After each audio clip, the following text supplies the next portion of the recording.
बिस्मिल्लाहिर्रहमानिर्रहीम। इक़रा बिस्मि रब्बिकल्लज़ी खलक़।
बिस्मिल्लाहिर्रहमानिर्रहीम। Dear students, आज हम चैप्टर नंबर 6 सॉल्यूशंस की एक्सरसाइज को कंप्लीट करेंगे। स्टूडेंट्स, एक्सरसाइज के लिए आपको अपनी बुक के पेज नंबर 110 या 110 पर आना पड़ेगा। देखिए, आपकी एक्सरसाइज में बेसिकली 4 क्वेश्चंस हैं। Number 1 MCQs, which is also called multiple choice questions, ठीक है। नंबर 2 पर हमारे पास शॉर्ट क्वेश्चंस आ जाते हैं। नंबर 3 पे लॉन्ग क्वेश्चंस एंड लास्ट पे न्यूमेरिकल्स। स्टूडेंट्स, मैं आपको एक बात यहां पे बताता चलूं कि देखिए, न्यूमेरिकल्स जो हैं वो केमिस्ट्री के कुछ चैप्टर्स के हमारे पास मौजूद हैं इस बुक में, जिसमें से एक चैप्टर जो है वो है चैप्टर नंबर 6। हमने इस चैप्टर में कुछ इंपॉर्टेंट टॉपिक डिस्कस किए थे, जिनके फॉर्मूलाज को यूज करके हम इन न्यूमेरिकल्स को भी कंप्लीट करेंगे। ठीक है, तो ये मैंने आपके सामने एक समरी बना दी कि हम पहले MCQs, then short questions, then long questions and last पे जो है वो हम क्या कंप्लीट करेंगे, न्यूमेरिकल्स। डियर स्टूडेंट्स, मैंने आपको जो इस चैप्टर के स्टार्टिंग लेक्चर्स थे उनमें ये कहा था कि MCQs आप खुद भी कंप्लीट कर सकते हैं।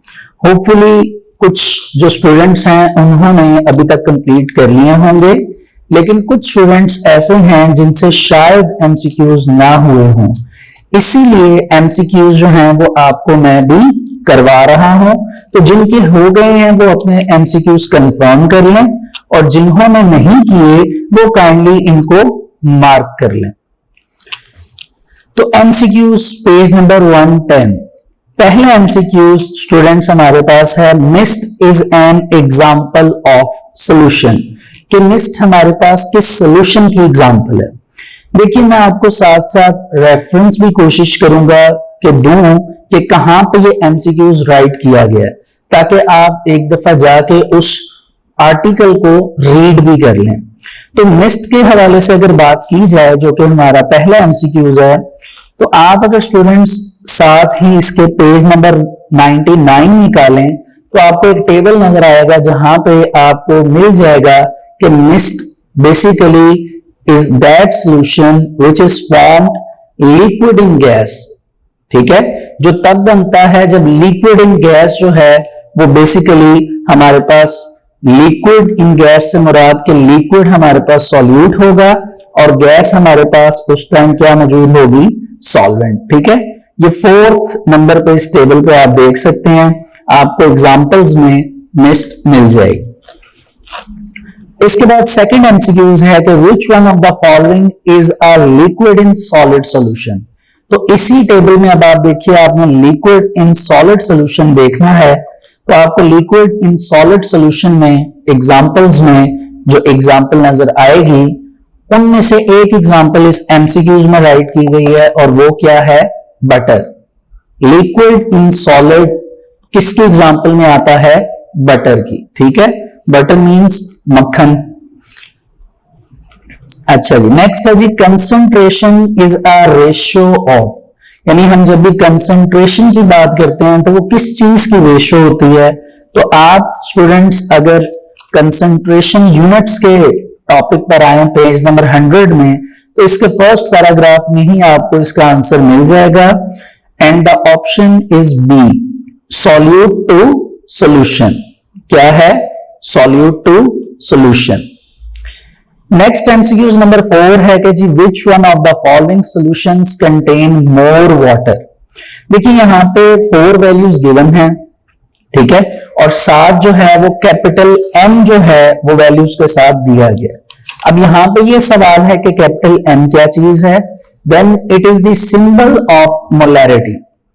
इसके आंसर को समझने के लिए आपको पेज नंबर 102 पर आना पड़ेगा, प्रिपरेशन ऑफ मोलर सॉल्यूशंस में। उसमें सेकंड पैराग्राफ में 2 ही लाइंस राइट की गई हैं। अगर हम उन लाइंस को पढ़ लें तो बेसिकली हमें ये समझ आ जाएगा कि इसका जो आंसर होगा या ऑप्शन होगी वो ऑप्शन नंबर डी होगी, विच इज 0.25 मोलैरिटी। क्वेश्चन क्या था, एक दफा फिर देखते हैं एमसीक्यूज का, कि इनमें से कौन सी मोलैरिटी वाला सॉल्यूशन जो होगा कंटेन मोर वाटर, उसमें ज्यादा पानी होगा। अब आप अगर वो 2 लाइंस रीड करें तो उसमें क्या लिखा हुआ है जी कि as amount of solute is increased, जैसे जैसे कंसंट्रेशन सॉल्यूट की बढ़ेगी इट्स कंसंट्रेशन और मोलैरिटी आल्सो इंक्रीजेस, तो मोलैरिटी भी क्या हो जाएगी, इंक्रीज। अच्छा जी, अब आपको ये पता होना चाहिए कि कंसंट्रेशंस की बात बेसिकली हमने सॉल्यूट के हवाले से की थी और कंसंट्रेटेड यूनिट्स से रेलिवेंट ये टॉपिक था। तो एग्जांपल अगर आप देखें तो वो ये कहते हैं कि 2.m सॉल्यूशन मोर कंसंट्रेटेड होगा देन 1.0 m सॉल्यूशन, यानी कंसंट्रेटेड होगा। इस हवाले से अगर इसकी ऑपोजिट डायरेक्शन में देखें तो वाटर किस में ज्यादा होगा, जिसकी मोलैरिटी सबसे कम होगी। तो उस बेस पे 4th एमसीक्यूज का आंसर 0.25 मोलर होगा, बल्कि 0.25 उसकी क्या होगी, मोलैरिटी बेस्ड होगा। 5th एमसीक्यूज है जी कि a 5% sugar solution means that. देखिए परसेंट के साथ आपको W/W या W/W लिखा हुआ नजर आ रहा होगा। इस बेस पे अगर बात की जाए तो आपके पास सॉल्यूशंस में अगर देखा जाए कंसंट्रेशन यूनिट्स में पेज नंबर 100 पे, तो आपको परसेंटेज का टॉपिक नजर आएगा, जिसमें जो फर्स्ट पॉसिबिलिटी है परसेंटेज M/M। बेसिकली ये वो ही एमसीक्यूज है, सिर्फ इन्होंने मैथ्स की जगह वेट को राइट कर दिया है। ठीक है, मैथ्स और वेट एक ही चीज है, सिर्फ इनमें डायरेक्शन की वजह से चेंज आता है। तो W/W का मतलब आपने यूनिट्स पे कंसंट्रेट करना है कि ऊपर भी सॉल्यूट भी ग्राम में होना चाहिए और नीचे जो अगर सॉल्वेंट है या सॉल्यूशन है तो वो भी ग्राम में होना चाहिए।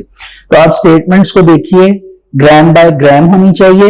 दूसरी बात, अगर आप उसके फॉर्मूले को जाकर देखें तो लिखा हुआ है mass of solute और mass of solute plus mass of solvent, यानी अगर आप इसमें बी ऑप्शन देखें तो बेसिकली वो आपका आंसर होगा।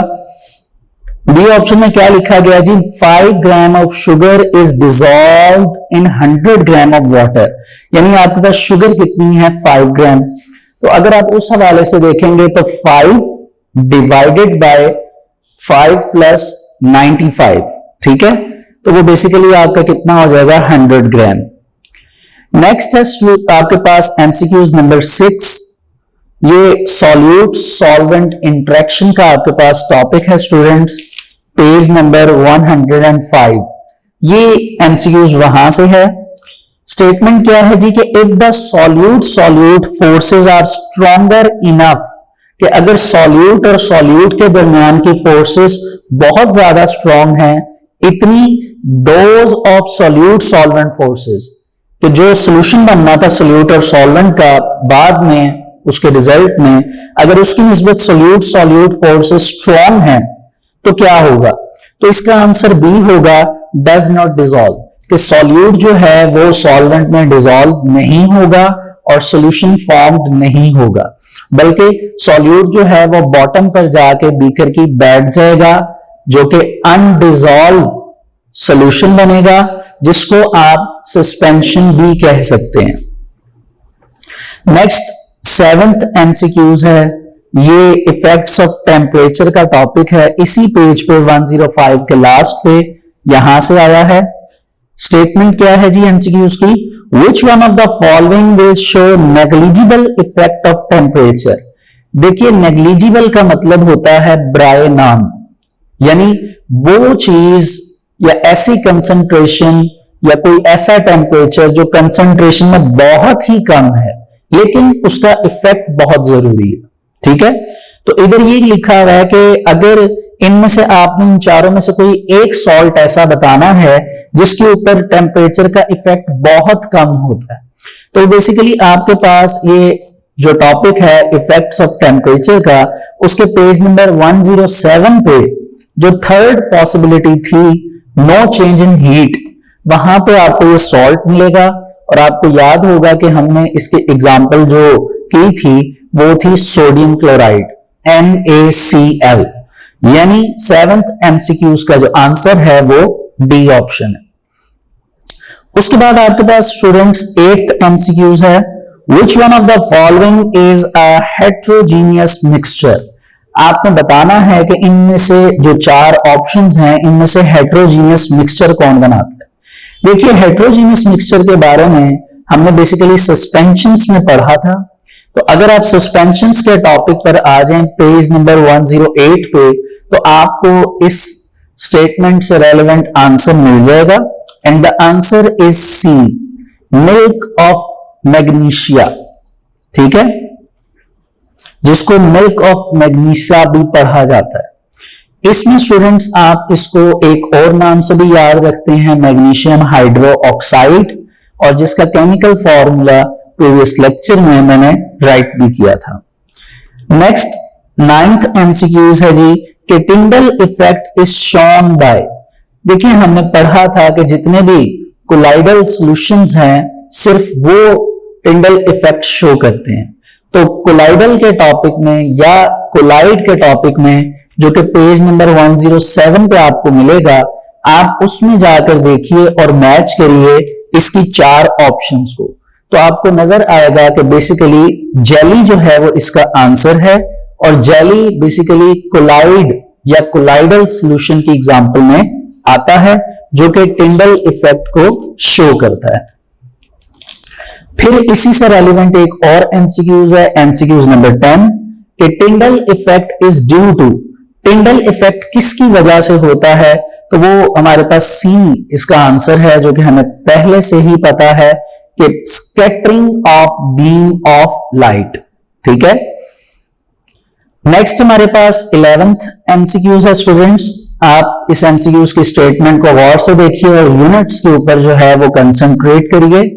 लिखा हुआ है कि if 10 cm cube of alcohol is dissolved in 100 gram of water, तो पहले cm क्यूब आया है फिर ग्राम आया है।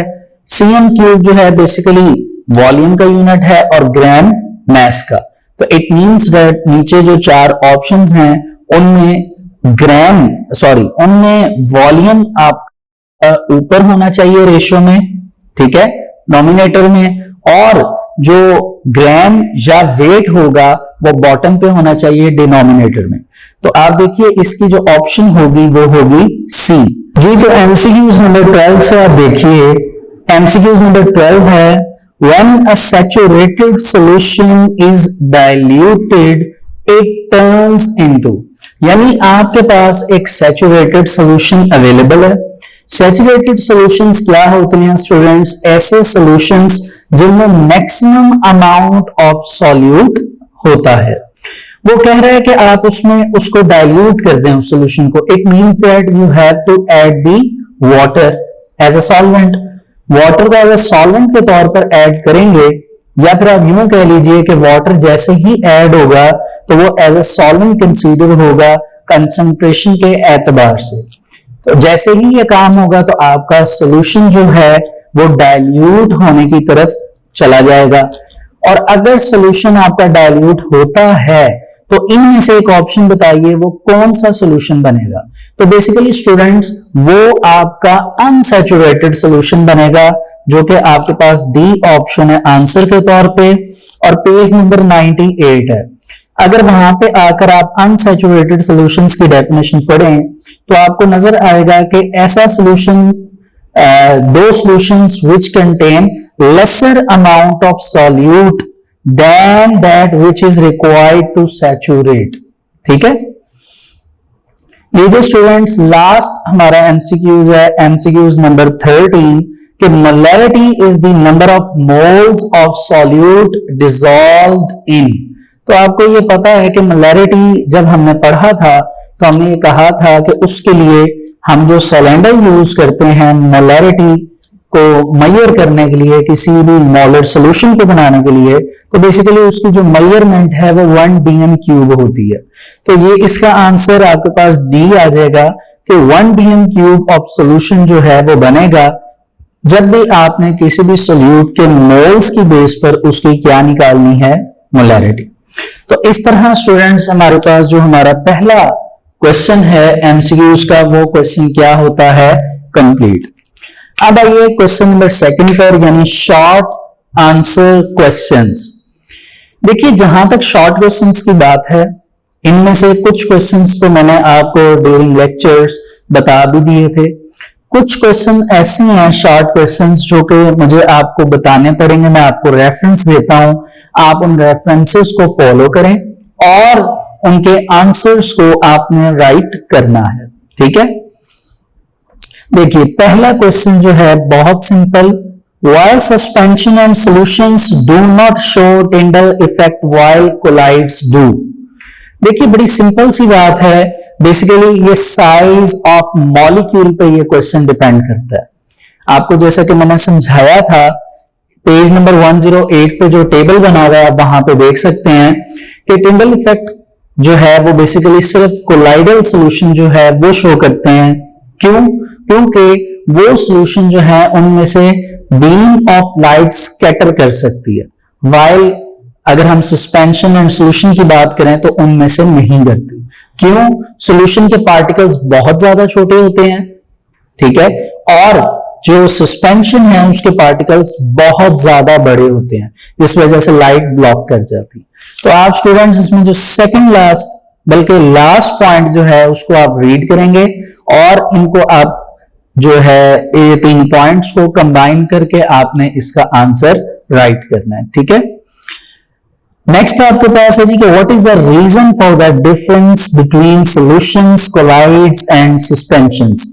ठीक है, तो रीजन क्या है जिसकी बेस पर हमें इन तीनों के दरमियान डिफरेंस पता चल सकता है। तो सेम इसी पॉइंट को आप लिख सकते हैं एज इट इज, जैसे ये लिखा हुआ है, जो पॉइंट हमने अभी डिस्कस किया टिंडल इफेक्ट वाला, कि बेसिकली टिंडल इफेक्ट एक बेसिक कैरेक्टरिस्टिक है जो कि कोलाइडल सॉल्यूशन को डिफरेंशिएट करती है सॉल्यूशंस एंड सस्पेंशन से। ठीक है, ये एक बेसिक रीजन वाला पॉइंट है, नहीं तो आपकी मर्जी, आप इनमें से कोई भी एक पॉइंट राइट कर सकते हैं।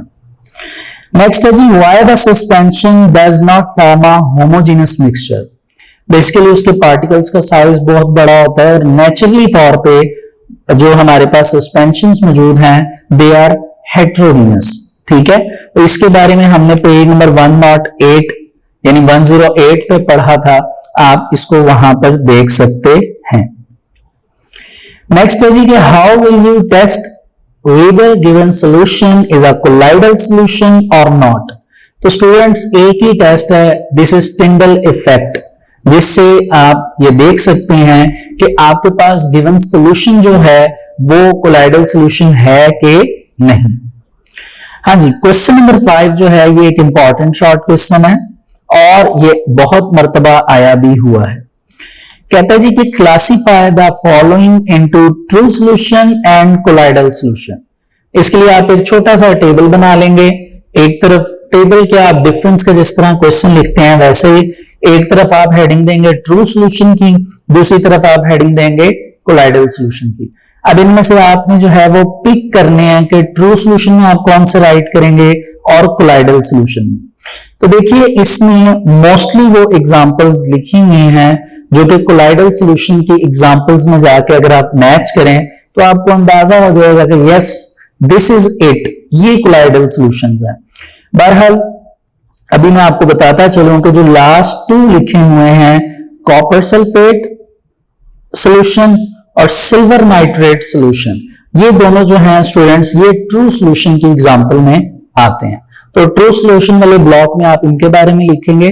बाकी जितने भी बचे हैं जो एग्जांपल ब्लड है, स्टार सॉल्यूशन है एटसेट्रा, ये आपके पास कोलाइडल सॉल्यूशंस में आ जाएंगे, क्योंकि ये वो सॉल्यूशंस हैं कि जब भी आप इनमें से लाइट को ट्रेवल करवाएंगे तो जो लाइट की बीम है वो स्कैटर कर जाएगी। ठीक है, नेक्स्ट है question number 6, why we stir paints thoroughly before using.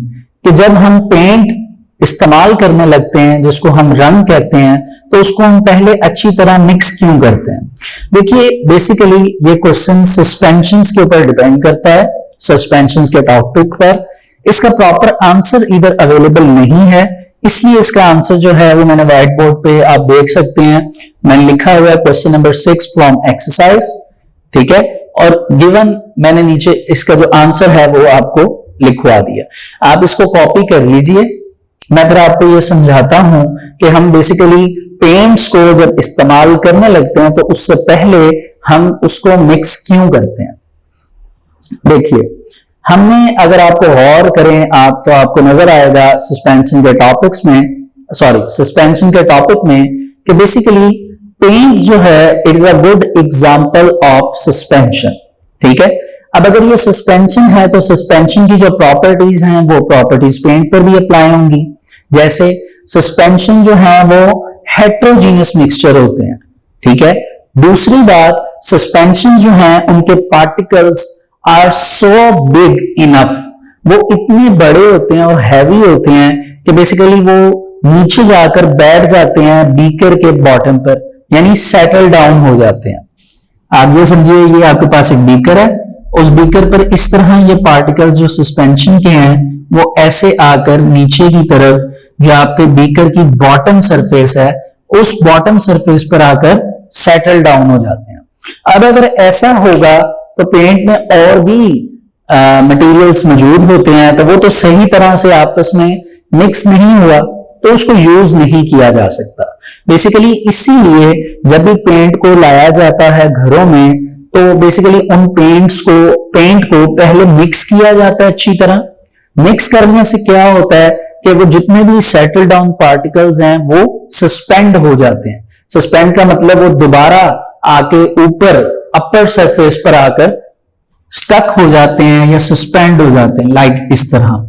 ठीक है, ये सस्पेंडेड पार्टिकल्स कहलाते हैं और फिर उसको इस्तेमाल करना जो है पेंट को इजी बन जाता है।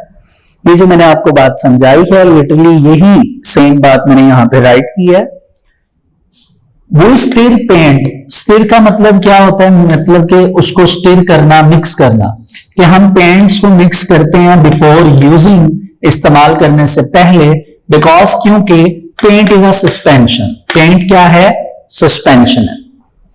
And the particles are so large, और इसके जो पार्टिकल्स हैं वो इतने बड़े हैं to settle down after some time, कि कुछ देर के बाद वो सेटल डाउन कर जाते हैं। ठीक है, इनके पार्टिकल्स का डायमीटर भी हमने याद किया हुआ है 10 की पावर -5 cm।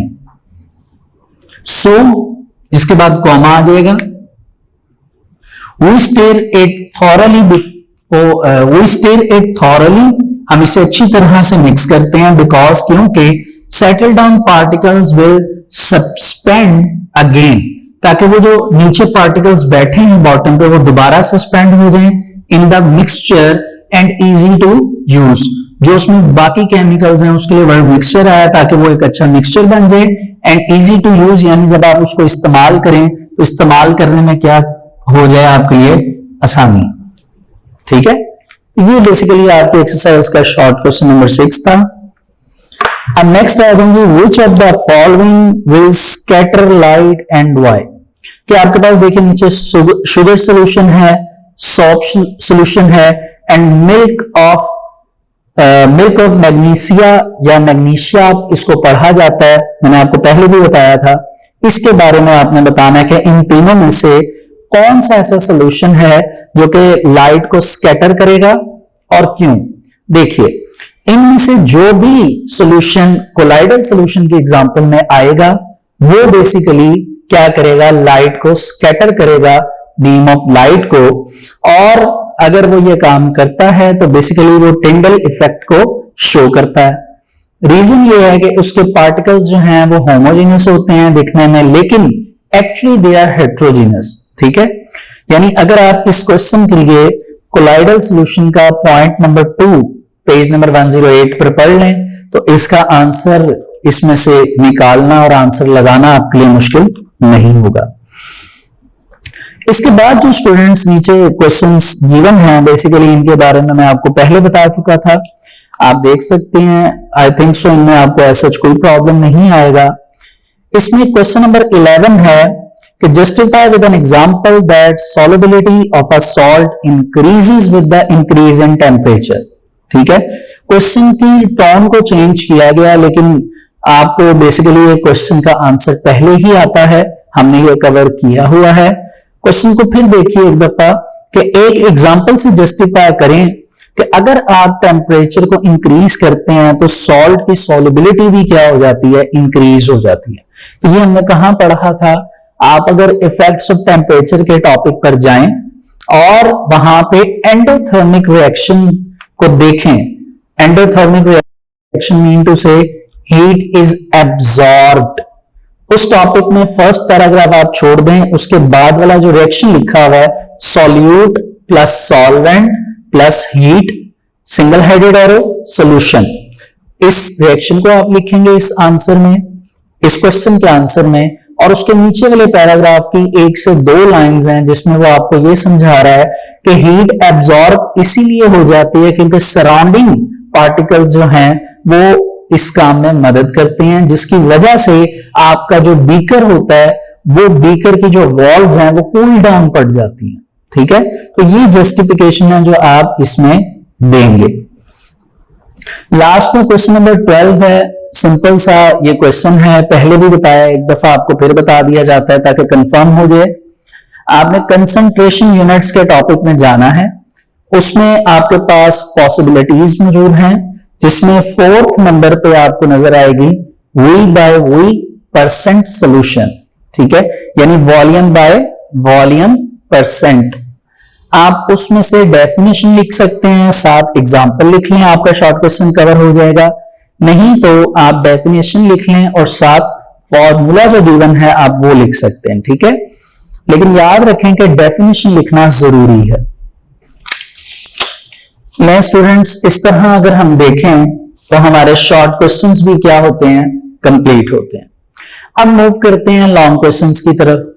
देखिए लॉन्ग क्वेश्चन जो एक्सरसाइज में आपको दिए गए हैं, अगर आप इनको एक एक मर्तबा रीड करें तो बेसिकली ये वो ही तमाम लॉन्ग क्वेश्चंस हैं जो कि साथ साथ लेक्चर में आपको मैं बताता आया हूं कि बेटा ये लॉन्ग क्वेश्चन है, आपने इतना करना है, और मैंने आपको वो साथ साथ मार्क भी करवा दिए। ठीक है, तो इस तरह देखा जाए तो स्टूडेंट्स हमारे लॉन्ग क्वेश्चन भी कंप्लीट है। So the next portion is numericals. देखिए न्यूमेरिकल्स जो है पेज नंबर 112 पे आपको नजर आ रहे हैं।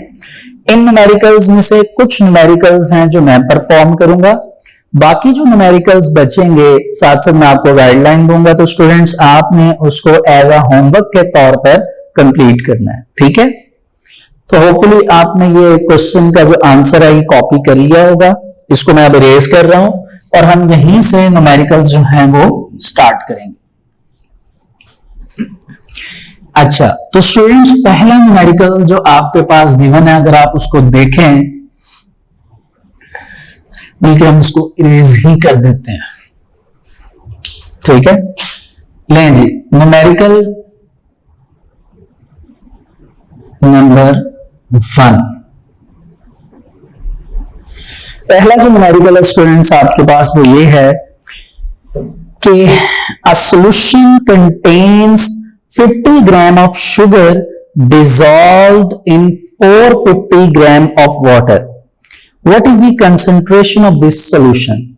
It means that ये न्यूमेरिकल जो है ये कंसंट्रेशन यूनिट्स में से जो टॉपिक है वहां से आया है। आप कंसंट्रेशन यूनिट के टॉपिक पर जाएं अपनी बुक से, ठीक है। उसमें आपको 6.4.1.1 इस तरह की हेडिंग में परसेंटेज मैस बाय मैस ये टॉपिक मिलेगा। इसमें 6.4.1.1 का क्या मतलब है? इसमें 6.4 जो है बेसिकली आपका कंसंट्रेशन यूनिट्स का आर्टिकल है, आप टॉप पे देखें, जो के बाद स्टार्ट हुई है, और 1.1 जो है ये इसका सब आर्टिकल है, यानी जो अगली बात इसकी जो आप कह लीजिए आगे से टाइप्स या पॉसिबिलिटीज हमने जो बनाई हैं वो है। तो इसमें आपको एक फॉर्मूला नजर आ रहा होगा, mess of solute over mess of solute plus mass of solvent multiply by 100। तो स्टूडेंट्स बेसिकली ये फॉर्मूला जो कि इस न्यूमेरिकल में लगेगा। तो पहले हम गिवन डेटा लिख लेते हैं। गिवन डेटा में हमारे पास क्या चीज है? पहले नंबर पे हमारे पास है mass of solute.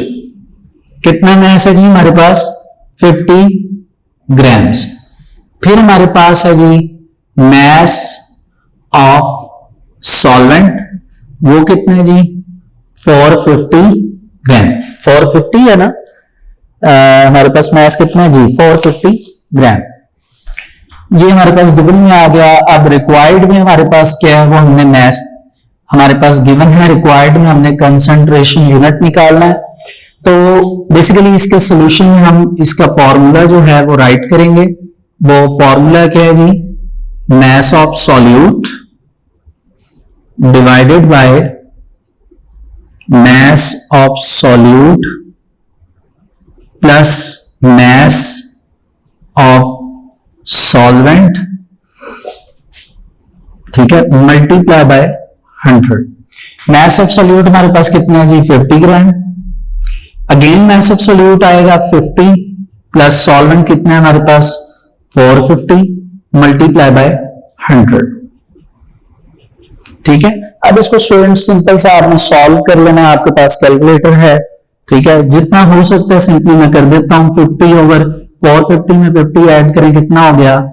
500 multiply by 100, ठीक है। आप इसको डिमैश रूल के मुताबिक इसको डिवाइड और मल्टीप्लाई कर लें तो आपके पास जो आंसर है वो परसेंटेज m ओवर m का जो आंसर आएगा वो होगा 10%। कितना होगा जी? 10%, ठीक हो गया। इस तरह ये आपका है न्यूमेरिकल नंबर 1। इसको आप देख लीजिए, इसको कॉपी कर लीजिए। अब आगे आइए, आपके पास है न्यूमेरिकल नंबर 2। उसको इरेज कर देते हैं आप।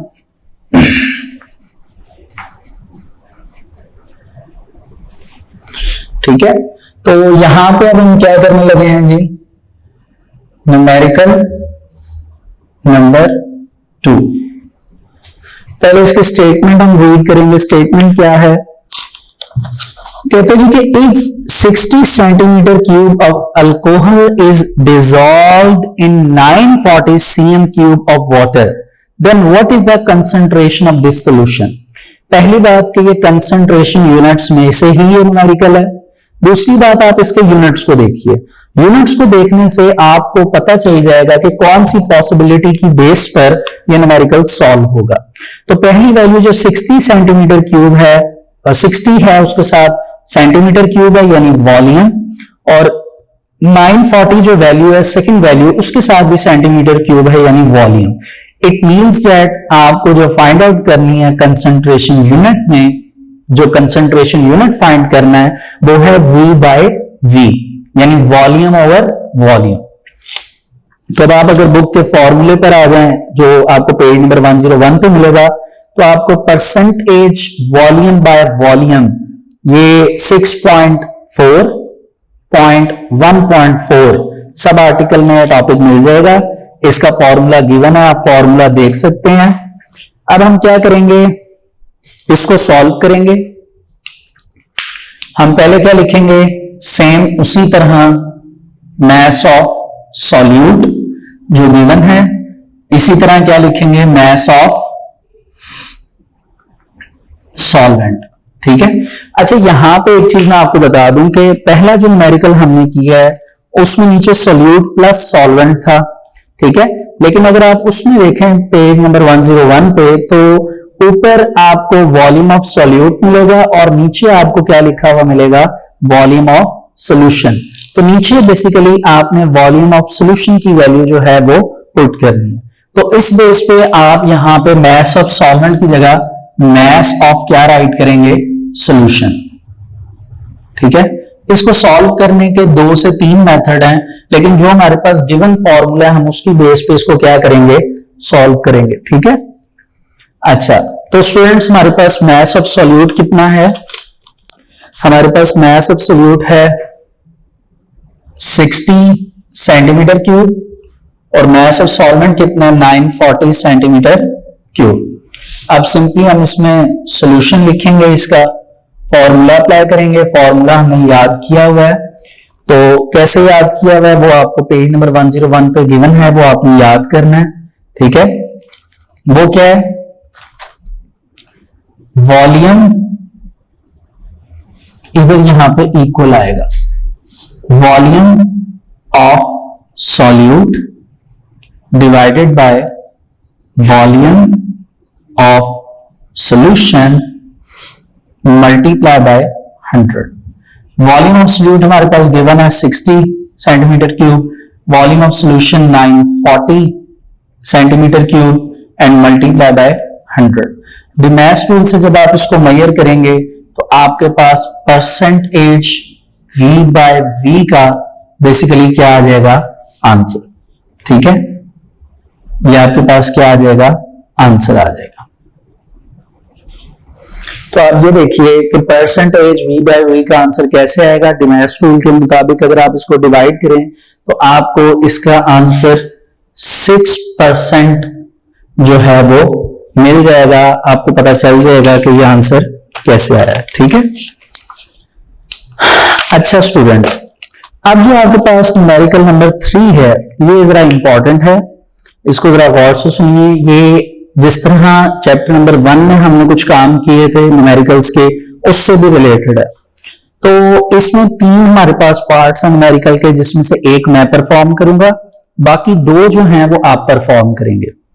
लेकिन क्योंकि इनमें उन्होंने आपको एटॉमिक मैसेज भी दे दिए हैं तो आपको ऐसा कोई इशू नहीं आएगा, लेकिन मैं अभी आपको एटॉमिक मैसेज कम से कम मेजर करके बता दूंगा और एक न्यूमेरिकल जिस फॉर्मूले की बेस पर करवाऊंगा आपने उसी बेस पर बाकी जो 2 इसके पार्ट्स हैं न्यूमेरिकल के वो कंप्लीट करने।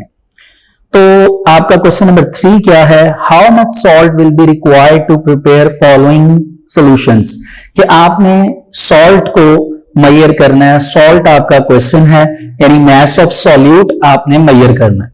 एटॉमिक मैसेज जो है वो एलिमेंट्स के दिए गए हैं।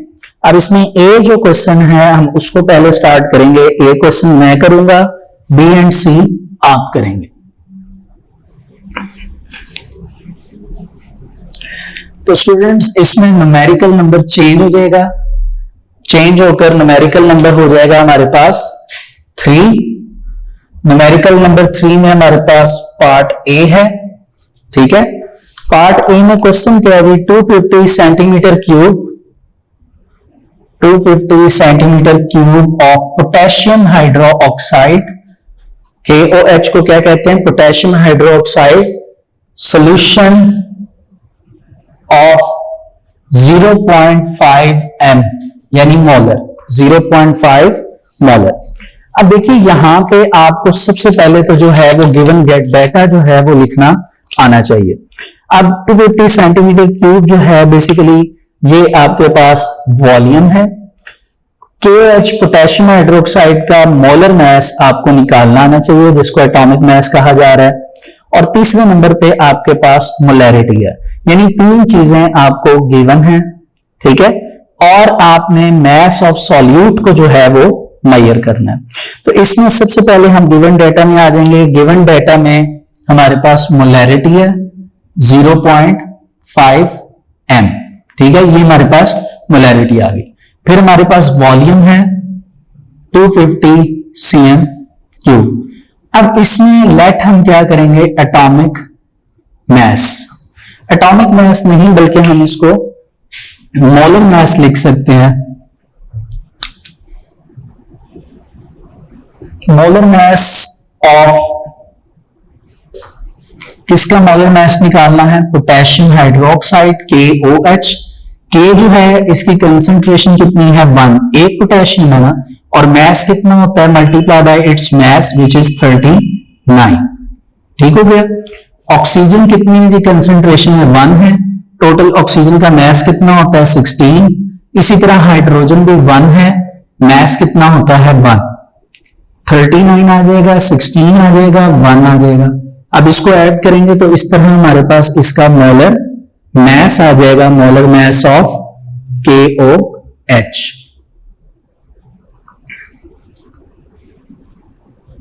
ठीक है। मोलर मास इसको ऐड करके आएगा 39 और 1 40 और 16 कितना होता है 56। यानी अब हमारे पास मास है, वॉल्यूम है, मोलर मास है, और हमने क्या फाइंड करना है, mass of solute is equal to unknown. तो अब हम जब सॉल्यूशन स्टार्ट करेंगे तो हमें इसका फॉर्मूला जो है वो आना चाहिए। फॉर्मूला जो है वो मैं आपको एक दफा राइट करवा रहा हूं, वो फॉर्मूला आपने लिख लेना है। वो क्या है जी, फॉर्मूला ये है, amount of solute is equal to molarity multiply by molecular mass, या फिर मोलर मास भी कह सकते हैं, multiply by given volume and divided by 1000। Over जो है वो 1000 आ जाएगा। टोटल जो सॉल्यूशन बनेगा वो हमने 1000 जो है उसकी मेजरमेंट पे बनाना है cm क्यूब पे। वैल्यूज को ऐड करेंगे। मोलैरिटी की वैल्यू हमारे पास कितनी है 0.5 m, मोलर मास कितना आया 56, वॉल्यूम कितना है हमारे पास गिवन 250 एंड डिवाइडेड बाय 1000, ठीक हो गया। अब जब आप इसको डिवाइड करेंगे तो आपके पास सॉल्यूशन आ जाएगा। सॉल्यूशन क्या आएगा जी, अमाउंट ऑफ सब्सटेंस या अमाउंट ऑफ सॉल्यूट कहेंगे कि इतने अमाउंट सॉल्यूट चाहिए था हमें। अब वो हम उसको अगर मल्टीप्लाई करके डिवाइड करें तो मल्टीप्लिकेशन एंड डिवीजन के बाद जो हमारे पास आंसर आता है वो है 7 ग्राम। कितना है जी 7 ग्राम। इसको आप कैलकुलेटर पे इजीली कर सकते हैं, कैलकुलेटर भी अवेलेबल है। आप 0.5 को मल्टीप्लाई करें 556 से और मल्टीप्लाई करें 250 से, ठीक है 250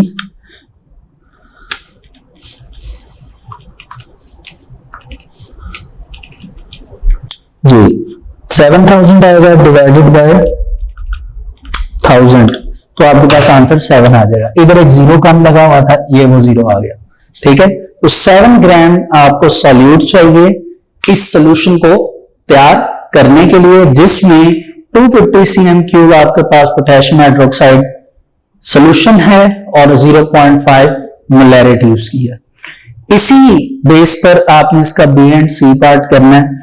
अब यहां पे एक चीज सोचने वाली है कि ये 39 कहां से आया पोटेशियम का, तो पोटेशियम का मोलर मास 39 होता है।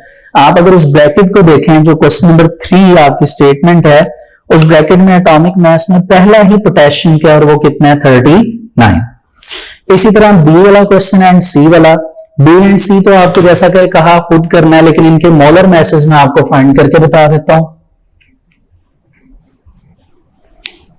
ठीक है, तो ये आपके पास बी क्वेश्चन है, बल्कि पहले लिख लेते हैं कौन से का बी है। न्यूमेरिकल नंबर 3 जो है उसका बी मैं आपको क्लियर करके दे रहा हूं, एंड सी। बी क्या है जी हमारे पास, sodium nitrate NaNO3, sodium nitrate, इसका मोलर मास निकालना है।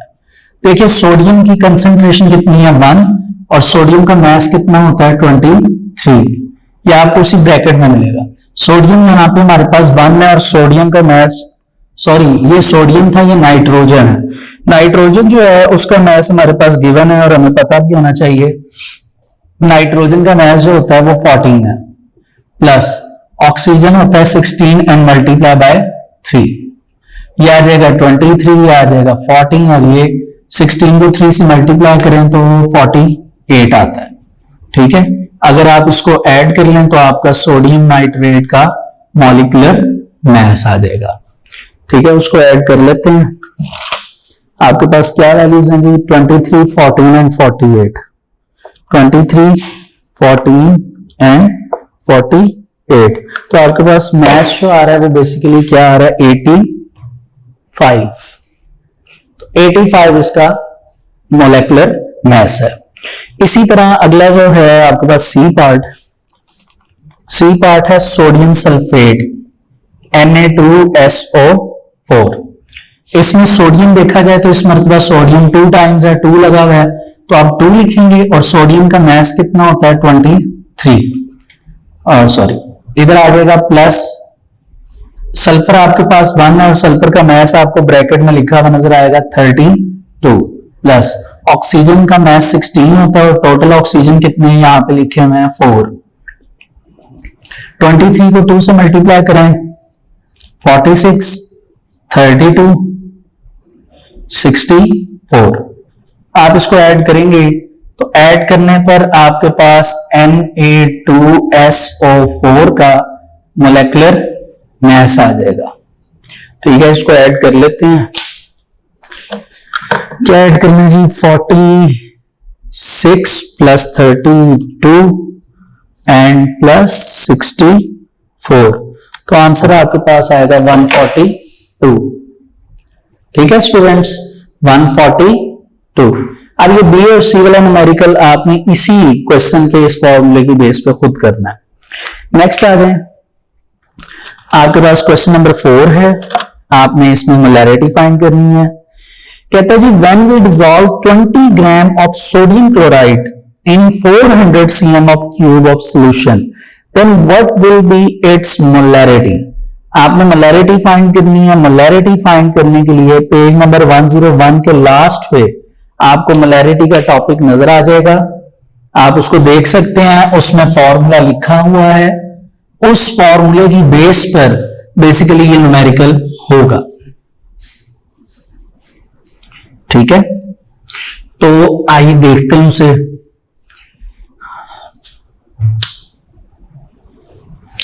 हाँ जी, 20 ग्राम ऑफ NaCl, NaCl का जो मास है, मास ऑफ सॉल्यूट, वो 20 ग्राम है।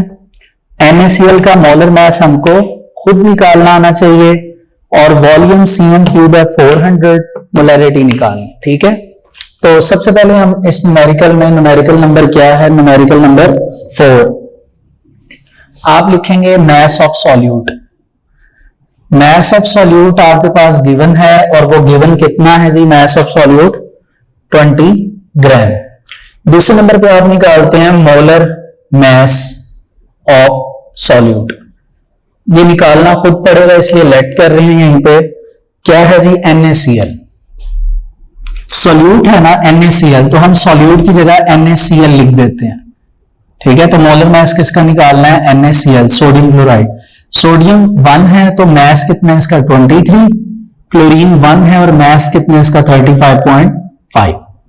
इसको ऐड करें 23 प्लस 35.5 को, तो आपके पास जो मोलर मास है ऑफ NaCl वो आ जाएगा, और वो कितना आएगा 58.5। इसके साथ इसके यूनिट है, आप फॉर्मूले में देख सकते हैं, ग्राम पर मोल। मैस आ गया, मोलर मैस आ गया। नंबर 3 पे हम वॉल्यूम ऑफ सॉल्यूशन लिखेंगे। वॉल्यूम ऑफ सॉल्यूशन हमारे पास गिवन है 400 cm क्यूब। देखिए 400 cm क्यूब जो है बेसिकली ये सॉल्यूशन cm क्यूब में है, लेकिन हमने इसको डेसीमीटर क्यूब में क्या करना है, कन्वर्ट करना है। डेसीमीटर क्यूब में इसलिए कन्वर्ट करना है क्योंकि मोलैरिटी का सॉल्यूशन या मोलैरिटी जो है वो बेसिकली हमने डीएम क्यूब में ही मेजर किया। तो इसको अगर आपने डीएम क्यूब में मेजर करना है डेसीमीटर क्यूब में, तो आपको इसको 1000 पे डिवाइड करना पड़ेगा और इसके साथ हम मल्टीप्लाई 1 डीएम क्यूब लिख देंगे। आप ये ना भी लिखें तो कोई फर्क नहीं पड़ता, ये इसलिए लिखा है कि जब आप इसको डिवाइड करें तो जो आंसर आए उसके साथ आप 1 डीएम क्यूब लिखें। ठीक है, तो 400 को अगर 1000 पे डिवाइड करें तो आई थिंक सो आंसर 0.4 आता है, एंड यस 0.4। तो आपके पास वॉल्यूम ऑफ सॉल्यूशन क्या होगा जी, इट इज 0.4 डीएम क्यूब। ये जी वॉल्यूम आ गया, इनको मैं बॉक्स में ले रहा हूं ताकि आपको सही तरह पता चल जाए। ये आपके पास आ गया मैस, ये है मैस, ये है मोलर मैस और ये है वॉल्यूम ऑफ सॉल्यूशन। अब हम आते हैं इस क्वेश्चन के सॉल्यूशन की तरफ कि इसका फॉर्मूला क्या आएगा सॉल्यूशन में। वो होता है mass of substance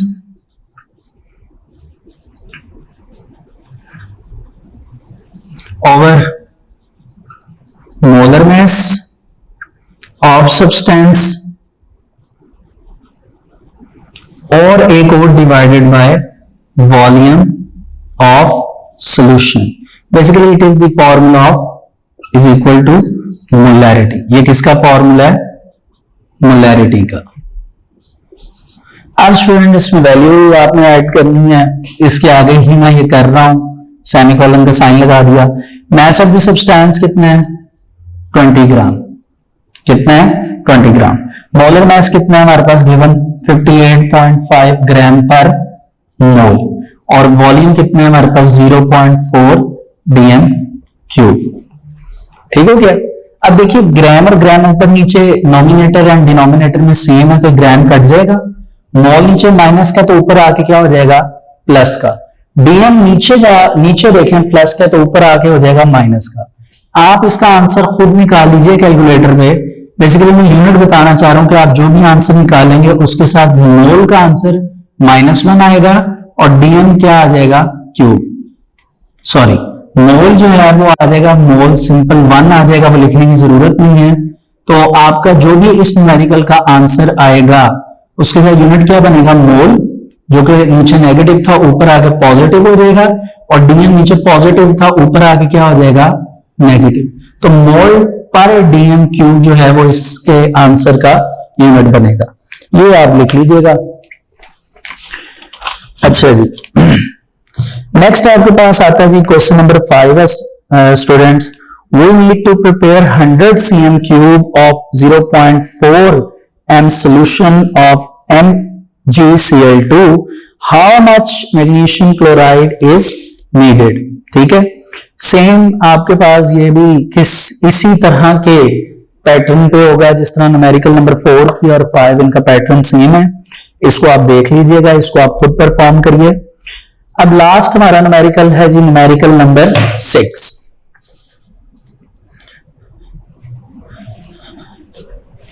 numerical number 6 जो है स्टूडेंट्स वो बहुत ही इंटरेस्टिंग है, ठीक है। और वो आपका जो टॉपिक है, पहले इसकी स्टेटमेंट देख लेते हैं। स्टेटमेंट है जी 12M यानी 12 मोलर आपके पास सल्फ्यूरिक एसिड पड़ा हुआ है। सल्फ्यूरिक एसिड को क्या कहते हैं जी, H2SO4। और उसमें आपके पास ये लेबोरेटरी में आपके पास अवेलेबल है। We need only 500 cm cube of 0.1 m, यानी आपको चाहिए 500 cm cube of 0.1 m solution. तो आपको कितना प्रिपेयर करना पड़ेगा वो ये आपसे पूछ रहा है। देखिए इसमें आपके पास जो टॉपिक है बेसिकली वो टॉपिक आपके पास डाइल्यूशन ऑफ सॉल्यूशन का है, पेज नंबर 103। सॉरी, उस पेज पे आपको concentrated solution and dilute solution का एक फॉर्मूला नजर आ रहा होगा। m1 v1 is equal to m2 v2। ठीक है, तो सबसे पहले आप इसका गिवन डाटा लिख लेंगे।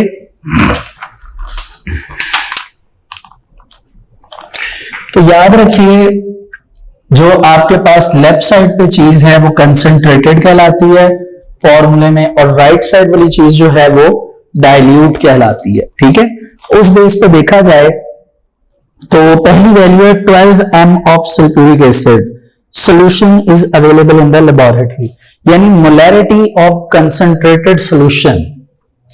क्या लिखेंगे? Molarity of concentrated solution is equal to 12 m। 12 m से मुराद ये बात हो रही है सल्फ्यूरिक एसिड की। दूसरी हेडिंग जो बनेगी वो बनेगी बेसिकली आगे लिखा हुआ है we need only 500 cm cube of 0.1 m solution। ये दोबारा जो मोलैरिटी आई है बेसिकली यहां पे बात डाइल्यूट सॉल्यूशन की हो रही है। कौन से सॉल्यूशन की हो रही है? डाइल्यूट सॉल्यूशन की। तो उस बेस पर हम मोलैरिटी और वॉल्यूम डाइल्यूट का लिखेंगे। तो हम फिर सेकंड हेडिंग बनाएंगे मोलैरिटी ऑफ डाइल्यूट सॉल्यूशन, एक ये हेडिंग बनेगी। दूसरा बनेगा वॉल्यूम ऑफ डाइल्यूट सॉल्यूशन, वो हम यहां पे लिखेंगे। तो याद रखें मोलैरिटी डाइल्यूट सॉल्यूशन की गिवन है वो कितनी है? 0.1 m, और 500 cm क्यूब जो है वो हमारे पास डाइल्यूट सॉल्यूशन का वॉल्यूम है। यानी जो चीज मेजर करनी है वो क्या है हमारे पास? Volume of concentrated solution. Concentrated solution का हमारे पास वॉल्यूम जो है वो नहीं है, वो हमने फाइंड करना। फॉर्मूला इसका लिखा बेसिकली ऐसे आ जाता है कि इधर लिखा जाता है कंसंट्रेटेड सॉल्यूशन जो इक्वल होता है किसके? Dilute solution. कंसंट्रेटेड सॉल्यूशन में आ जाती हैं वैल्यूज m1 v1 और डाइल्यूट सॉल्यूशन में आ जाती हैं m2 v2। अब गौर से इस फॉर्मूले की बेस पर आप ऊपर जो मैंने डेटा लिखा है इसको रीड करिए। कंसंट्रेटेड सॉल्यूशन में m1 है, मोलैरिटी ऑफ कंसंट्रेटेड सॉल्यूशन वो कितनी है? 12 m इनटू v1 जो है बेसिकली ये है कंसंट्रेटेड सॉल्यूशन। ठीक है, sorry volume of concentrated solution जो कि अननोन है, तो v1 इसी तरह कॉपी हो जाएगा। m2 क्या है जी? Basically it is the dilute solution. Dilute solution, तो डाइल्यूट सॉल्यूशन जो है वो मोलैरिटी m2 कंसीडर होगी, वो कितनी है? 0.1 मल्टीप्लाई v2 डाइल्यूट सॉल्यूशन से मुराद वॉल्यूम ऑफ डाइल्यूट सॉल्यूशन वो गिवन है, वो कितना है?